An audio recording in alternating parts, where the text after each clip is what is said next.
The Law Reform Commission of the Government of the Virgin Islands is continuing their public consultations on the matters relating to the status of children legislation in the BVI.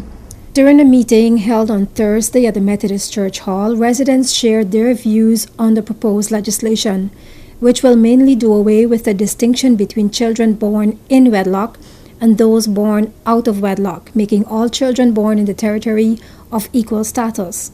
Some individuals said the proposed law seems to offer protection for children, but not for the wives of the men who fathered the children out of wedlock. Indigenous women, for 99.9% of them, are very good at accepting that outside child. They do it all the time, and everybody can think of one right now who has done it or is doing it. So those children are treated well.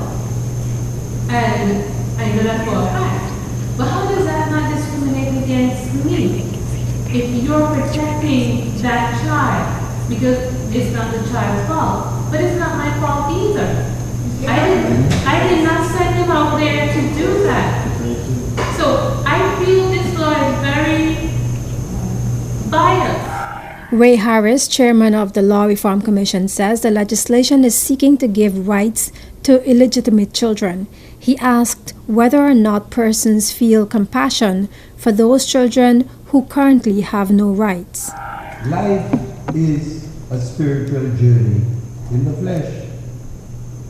Regardless of what religion you're devoted to, and we have various religions, but generally we are Christian people in the Caribbean, not only in Virgin Islands. And despite the fact that we don't have this law, God bless, there are a lot of children being born out of wedlock. Fact alive. So I love the point when you made the point. I must decide whether this man who you're married to, that's a relationship you're having with your husband. God bless. And therefore that he went and had a child either before, because sometimes it happens before the marriage, and that's not as bad. Because sometimes we do we're human. And therefore he may have made a mistake before, or maybe he felt absolutely in love, we don't know. And then subsequently got married.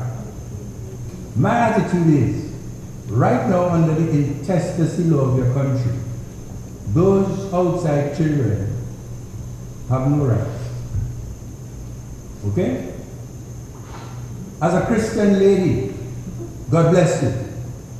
You feel no pain, no feeling, no nothing for those kids?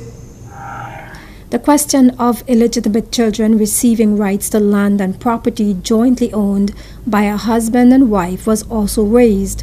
According to Harris, under the Married Women Properties Act, a wife can own her own property, and he advised that in the case of joint ownership between a husband and a wife, that the husband be advised to make a will. If you didn't have the influence to tell your husband, Bill, let's get serious.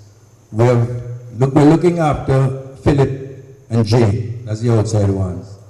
And I love them. They're your kids. I don't appreciate that you had those kids whilst we were married. That's the harsh part. But I have been looking after them. But listen, I've worked hard with you to develop what we have. You should make a will.